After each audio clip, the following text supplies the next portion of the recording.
लेकर खास बातचीत करते हैं। हमारे साथ कुछ खास मेहमान जुड़ गए हैं, उनका तारुफ आपसे करा देते हैं। मेजर मोहम्मद अली शाह साहब हमारे साथ जुड़ गए हैं, इंटरनेशनल अफेयर एक्सपर्ट हैं, और डॉक्टर जेके बंसल डिफेंस एक्सपर्ट है, हमारे साथ जुड़ गए। आप दोनों का बहुत इस्तकबाल। शुरुआत मोहम्मद अली शाह साहब, तो इजराइल ने यह भी कहा है कि वापस लें लुला डी सिल्वा अपने इस बयान को। तो जिस तरह से रिएक्शन और सख्ती देखने को मिले इजराइल की तरफ से, तो क्या ब्राजील के सदर किसी भी तरह से अपने इस स्टेटमेंट को वापस लेंगे?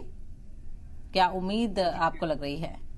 जी साहिबा जी, आपका बड़ा अच्छा सवाल है। और देखिए, अब ब्राजील के जो प्रेसिडेंट है लुइस इनाकियो लुला डी सिल्वा, जैसे कि आपने बात करी अभी कि वो अपने स्टेट को वापस लेंगे कि नहीं लेंगे, मुझे लगता नहीं कि फ्रैंकली स्पीकिंग कि वो वापस लेंगे। और ये बहुत ही भीषण, ये एक वक्त था ऐसा जब यहूदी को बहुत प्रॉब्लम थी, बल्कि हिटलर की नाजी जर्मनी में यहूदियों के साथ क्या किया था हिटलर ने, सब जानते हैं ये बात। ये बहुत खराब हुआ था, जेनोसाइड हुआ था। लेकिन वो यहूदी इस दर्द से गुजर चुके हैं, उनके पीढ़ियां पहले दादा परदादा इस दर्द से गुजर चुके हैं। तो अब वही दर्द देखिए, 29,000 गाजा पट्टी में फिलिस्तीनी वहां पे मरे हैं। ये कोई छोटा आंकड़ा नहीं है, बहुत बड़ा आंकड़ा है, और एक तरीके से ये जेनोसाइड ही है। और अगर आप देखें तो आप ये देखिए कि हमास के साथ आप लड़ें, उनका खात्मा करें, उनको ढूंढ निकालें कि चुन चुन के मारें, बिल्कुल करना भी चाहिए, क्योंकि वो उन्होंने जो किया 7 अक्टूबर को बहुत ही दर्दनाक और माफ करने वाली लायक हरकत नहीं थी उनकी। लेकिन मासूम बच्चे, खवातीन, बुजुर्ग, सिविलियंस, उनकी क्या गलती है?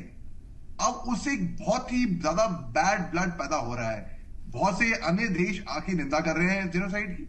आके फ्रांस, मैक्रोन साहब ने भी बोला है कि अमेरिका ने पता नहीं वो दिखावा किया है या एक्चुअल में किया है। अमेरिका ने कई मर्तबा बोला है, अमेरिका के सिक्योरिटी एडवाइजर भी मिस्र गए थे और वहां पे भी मीटिंगें हुई। लेकिन देखिए, मिस्र, कतर, कई लोगों ने, कई देशों ने बल्कि इसमें आके के ये ह्यूमैनिटेरियन सीजफायर हो जाए कोशिश करी, लेकिन अब तक हो नहीं पाया। तो मुझे लगता नहीं कि इसमें ब्राजील के हेड ऑफ स्टेट अपना बयान वापस लेंगे यहाँ पे। ठीक है मोहम्मद अली शाह साहब, बातचीत के जरिए से कोई रास्ता नहीं निकल रहा, ना अरब ममालिक के कहने से कोई रास्ता निकल रहा, ना ही अमेरिका की तरफ से कुछ पेशरफ देखने को मिल रही है। एक तरफ अमेरिका हमदर्दी भी जता रहा है फलस्तीनियों की तरफ, दूसरी तरफ जंगबंदी को लेकर अगर यूएनएससी में कोई करारदाद पेश होती है तो वो वीटो का इस्तेमाल कर लेता है। अमेरिका का रुख भी यहाँ पर समझ में नहीं आ रहा है, बड़ा कश्मकश में डाल रहा है अमेरिका। आखिर ऐसे में जंग कैसे रुकेगी? जी साहिबा जी, आपने बड़ी एक्यूरेट सटीक बात कही है। जी हाँ, कश्मकश में लग रहा है अमेरिका, उनका रुख समझ में नहीं आ रहा है। लेकिन अगर मैं गलत नहीं हूं तो मुझको थोड़ा बहुत उनका रुख समझ में आ रहा है। वो ऐसा दिख रहा है मेरे को कि अमेरिका दुनिया के लिए, इंटरनेशनल कम्युनिटी के लिए बोल तो रहा है, नहीं नहीं नहीं हम बीच में पड़ेंगे, जंग बंद होनी चाहिए। लेकिन action speak louder than words.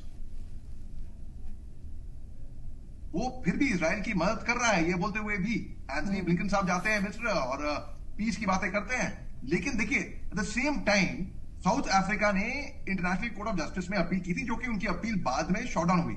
Algeria ने भी अपील करी, ठीक है। अभी 2 दिन पहले इंटरनेशनल कोर्ट ऑफ जस्टिस ने हिस्टोरिकल हियरिंग करी है कि इजराइल और फिलिस्तीन को लेके, मगर इंटरनेशनल कोर्ट ऑफ जस्टिस की बात हम जोर जबरदस्ती से नहीं कर सकते।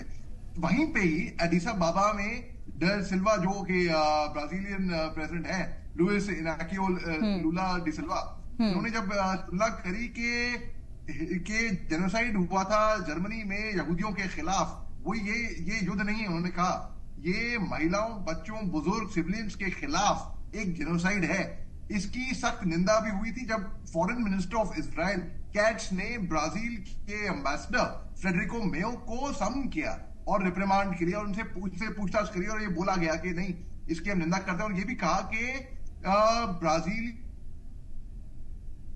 Head of state president Luiz Inacio Lula da Silva अभी इजराइल में अनवांटेड एंटिटी है जब तक वो रिट्रैक्ट नहीं करेंगे अपना स्टेटमेंट। तो मुझे लगता है उनको ये स्वीकार होगा, वो कहेंगे ठीक है, मैं जाऊंगा नहीं इजराइल, मैं वहां पे अनवांटेड हूंगा, ठीक है कोई बात नहीं, लेकिन मैं रिट्रैक्ट नहीं करूंगा, क्योंकि यही बात इन्होंने बड़ी सभा एडिस अबाबा में, बड़ी सभा अफ्रीकन यूनियन समिट, जो कि बहुत बड़ा समिट होता है, वहां पे कही थी। और अब अगर वो रिट्रैक्ट करेंगे तो फिर उनपे इज्जत पे भी बात आएगी, उनके पूरे मुल्क पे भी बात आएगी। इसके अलावा अब आपके सवाल पे आते हैं, जब आपने कहा कि ये जंग रुकेगी कैसे, मार्च कीजिएगा साहब। मेरे को लगता है कि भले ही 10 मार्च की मोहलत दी थी इजराइल ने, बल्कि हमस को। अब मुझे लग के रमजान के महीने में भी वो तबातोड़ हमले करेंगे। मुझे लगता नहीं कि अगर हमस को, पहली बात तो हमस को जो बंधक हैं, जो होस्टेजेस हैं, उनको लौटा देना चाहिए, पहली बात तो। क्योंकि कोई चॉइस नहीं है उनके पास। वो सोचेंगे अगर वो रखेंगे तबातोड़ हमले जारी रहेंगे और उनकी वजह से बेकसूर और मारे जाएंगे। देखिए, दो गलतियां, एक गलती हुई, दो गलती सही नहीं होती, और तीसरी गलती, चौथी गलती, पांचवी गलती, गलती पे गलती फिर, और पिसेगा कौन इसका खामियाजा भुगतेगा? मासूम बच्चे, खवातीन, बुजुर्ग, सिविल। बिल्कुल, हालात पूरी तरह से बुरे नजर आ रहे हैं। आप दोनों मेहमानों का बहुत शुक्रिया चर्चा में शामिल होने के लिए, अपना कीमती वक्त देने के लिए।